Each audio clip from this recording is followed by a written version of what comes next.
Hello दोस्तों। उम्मीद करता हूँ आप लोग अच्छे होंगे, आपकी पढ़ाई अच्छी चल रही होगी। तो पिछले लेक्चर में हम लोग देख रहे थे कि मौसों निकालने के अलग अलग तरीके क्या हैं। तो गुणनखंड विधि हम लोग देख लिए थे और सर्वनिष्ठ गुणनखंड विधि भी देख लिए थे। आज हम लोग निकालेंगे भाग विधि से मौसों। तो जैसे अगर मेरे पास संख्या हो 20 हो और 44 हो, अब इनका क्या करना है, मौसों निकालना है।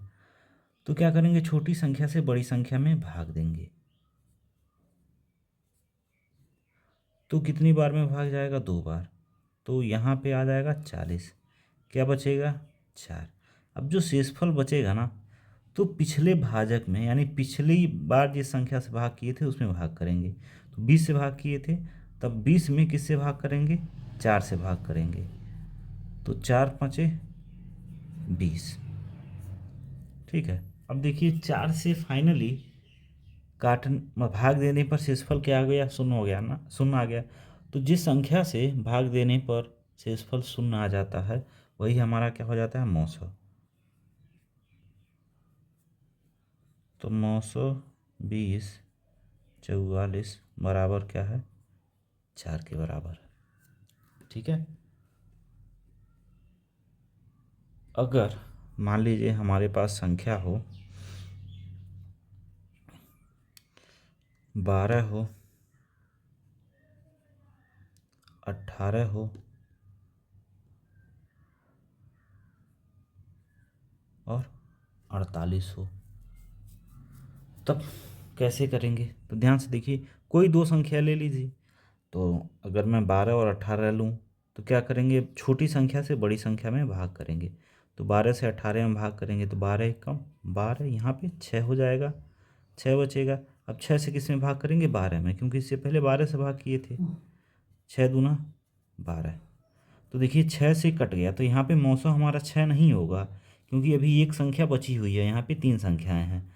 तो अब 48 में किससे भाग करेंगे, 6 से भाग करेंगे। तो 6/48 हो जा रहा है। ठीक है।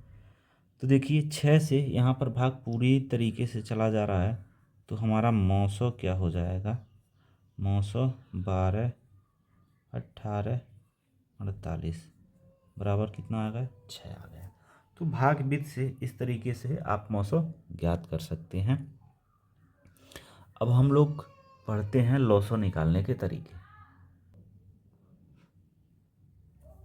लौसौ ज्ञात करने की विधि है, अभाज्य गुणनखंड विधि से निकालेंगे हम लोग 12 और 16 का।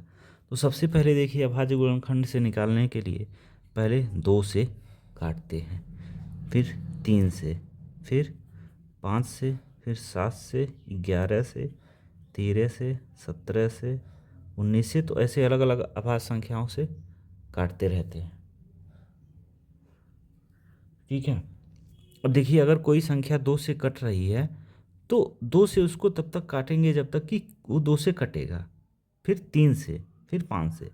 देखिए आप काटने को तो किसी भी सीक्वेंस में संख्याओं को काट सकते हैं, लेकिन अगर आप शुरुआत 2 से करते हैं, फिर 3 से, फिर 5 से, तो आपको ज़्यादा सोचने की ज़रूरत नहीं पड़ेगी, क्योंकि जब 2 से कटना बंद हो जाएगा तो फिर हमको 3 और उसके आगे की संख्याओं से ही काटना रहेगा, पीछे नहीं सोचना पड़ेगा 2 से कटेगा कि नहीं कटेगा। इसलिए सबसे पहले किससे शुरू करते हैं, 2 से शुरू करते हैं। तो 2 से काटेंगे, 6 बार में कट जाएगा 12, और 8 बार में ये कट जाएगा। फिर 2 से काटेंगे, 6 3 बार में कट जाएगा, ये 4 बार में कट जाएगा। फिर 2 से काटेंगे, ये 3 तो ऐसे रहेगा, ये 4 2 बार में कट जाएगा। फिर 2 से काटेंगे, ये 3 और 1। तो कब तक काटेंगे, जब तक कि कट नहीं जाएगा। ठीक है। तो डायलॉग तो सुने ही होंगे, जब तक तोड़ेंगे नहीं तब तक छोड़ेंगे नहीं। तो यही काम करना है यहाँ पे, जब तक काट के एक नहीं ला देंगे तब तक नहीं छोड़ेंगे। अब हमारे लिए लौसौ क्या हो जाएगा, लौसौ 12 और 16 का कितने के बराबर हो जाएगा। अब यहाँ पे जो संख्याएं आई हैं ना उनको गुणा के रूप में लिख लीजिए। तो 2 गुणे 2 गुणे 2 गुणे 2 गुणे 3। तो कितना हो जाएगा ये, 2 दूना 4, दूना 8, दूना 16, 3 48। ठीक है। तो 12 और 16 का लौसौ कितना आ गया, 48 आ गया है। ठीक, कुछ और एग्जाम्पल करते हैं।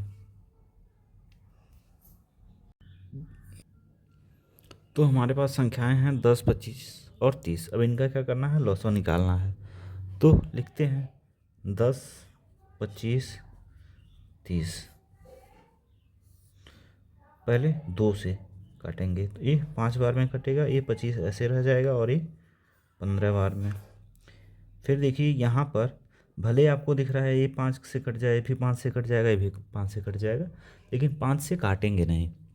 पहले 3 से देख लेते हैं कट जाएगा कि नहीं। तो 3 से कोई संख्या कटेगा या नहीं कटेगा, इसको जानने का नियम है अंकों को जोड़िए, अंकों का योग 3 से कट जाएगा, वो संख्या 3 से कट जाएगी।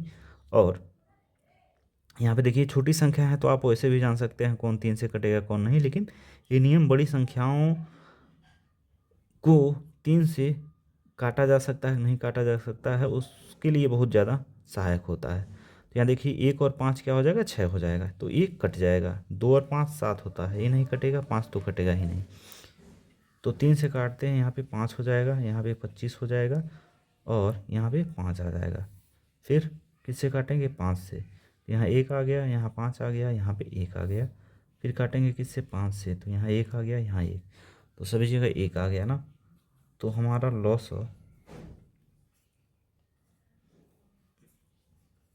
10, 25,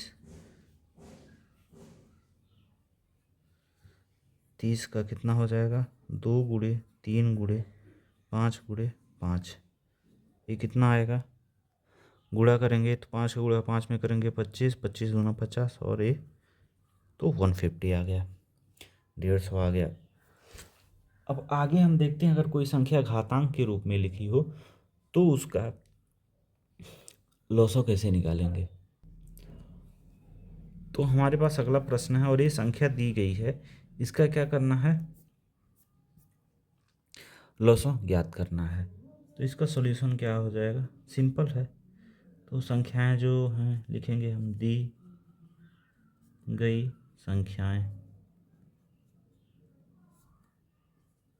2 पे 4 गुणे 5 पे 7 गुणे 7 पे 2, 2 पे घात 2, 5 पे घात 3, 7 और तीसरी संख्या है 2 गुणे 5 का वर्ग। तो इनका लॉसो क्या हो जाएगा। तो सबसे पहले एक गुणनखंड उठाइए जो सब में शामिल हो। 2 है ना यहाँ पे, तो 2 देखिए यहाँ पर भी आ रहा है, यहाँ पर भी आ रहा है। घात 2 के अलग अलग है, यहाँ पे 4 घात है, यहाँ पे 2 घात है, यहाँ पे एक घात है। तो इसमें क्या करते हैं, सबसे बड़ी घात वाले भाग को उठाते हैं। तो 2 पे घात 4 है ना, तो 2 पे घात 4 सबसे बड़ा घात हो गया, गुणे अब 5 दिख रहा है, तो 5 पे घात 7 है, यहाँ पे 5 पे घात 3 है, 5 पे घात 2 है, तो अधिकतम घात वाला कौन है, 5 पे घात 7। अब ध्यान से देखिए 7 दो ही जगह है तो कोई बात नहीं, यहाँ नहीं है कोई बात नहीं, 7 को भी लिखेंगे लेकिन 7 का अधिकतम घात वाला पद लिखेंगे, तो यहाँ पे हो जाएगा 7 का वर्ग। तो यही हमारा क्या हो गया, लॉसो हो गया। ठीक है। तो अगर घातांक के रूप में संख्याएं दी गई हों तो यहाँ ध्यान देने वाली बात यह है कि यहाँ पर देखिए जो भी ये संख्या है, यहाँ 2 है, 5 है, 7 है, 2 है, 5 है, 7 है, 2 है, 5 है, तो यहाँ पर जो भी संख्याएं हैं आधार क्या है, समान दिख रहा है ना। यहाँ 2 है तो यहाँ भी 2 है, यहाँ भी 2 है, यहाँ 5 है तो यहाँ भी 5 है, यहाँ भी 5 है, यहाँ 7 है, यहाँ भी 7 है, यहाँ है ही नहीं तो कोई बात नहीं। तो कभी भी घातांक के रूप में संख्याएं दी रहें तो हम लोग को क्या, अगर आधार बराबर नहीं दिख रहा है तो बराबर करने की कोशिश करेंगे। ठीक है। तो उस टाइप का भी एक क्वेश्चन देख लेते हैं। अब हमारे पास ये प्रश्न आ गया। ठीक है। अब इसका क्या करना है, सॉल्यूशन निकालना है। ठीक है। तो कैसे करेंगे, यहाँ देखिए 2 है, यहाँ 4 है, यहाँ 5 है, यहाँ 10 है, यहाँ 7 है, अलग अलग आधार दिख रहे हैं। तो हम लोग आधार जो अन्य आधारों में बदले जा सकते हैं उनको बदलते हैं। तो यहाँ पे 2 पे घात 3 हो जाएगा, 10 पे घात 2 4 गुणे 5 का घात 2 7 और यहाँ 5 गुणे 6 का घात 3।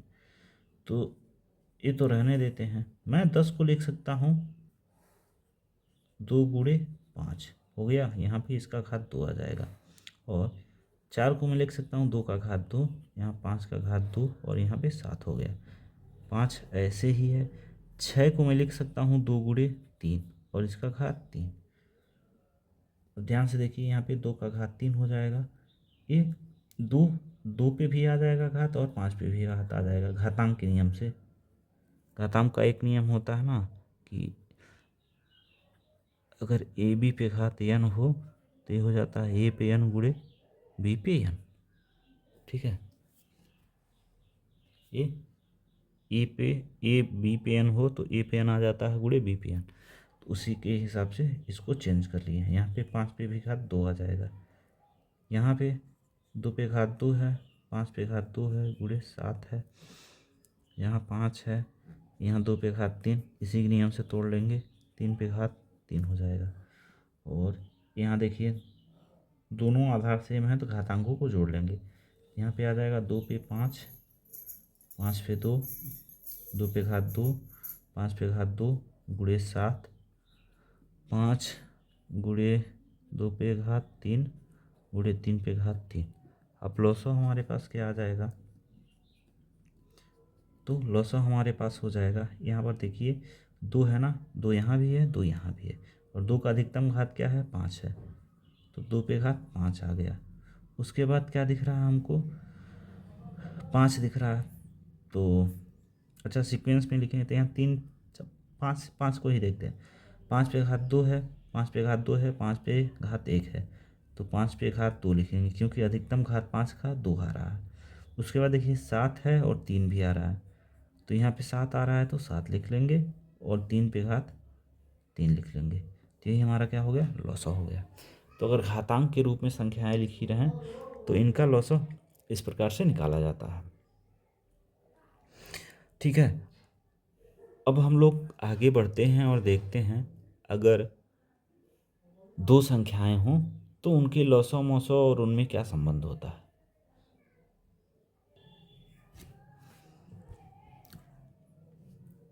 देखिए, तो पहले हमारे पास संख्याएं हैं 2, 10 और 15।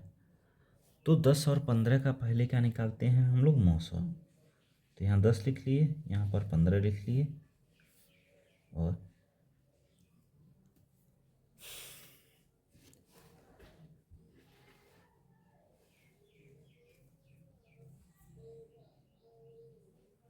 तो 10 और 15 हो गया।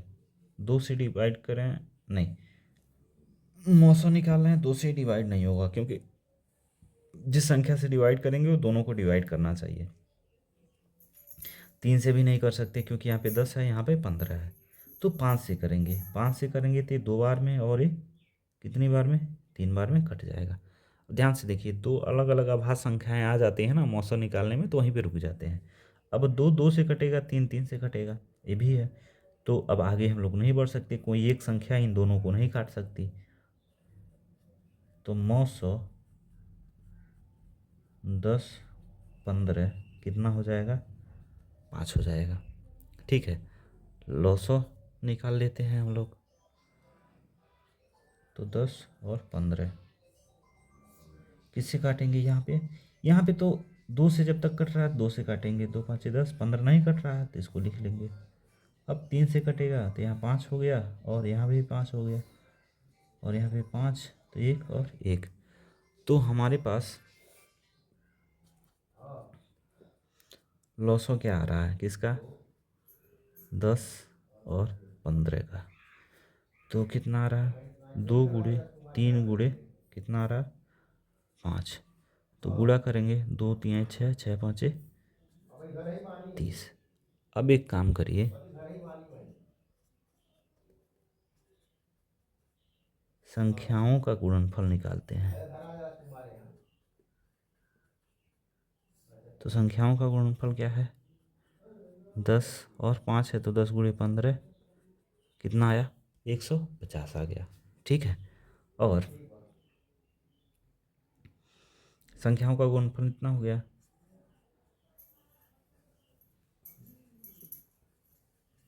900 गुणे लॉसो। तो इन संख्याओं का जो लॉसो आया है और मोसो आया है, तो मोसो कितना है 5 है, लॉसो कितना है 30 है।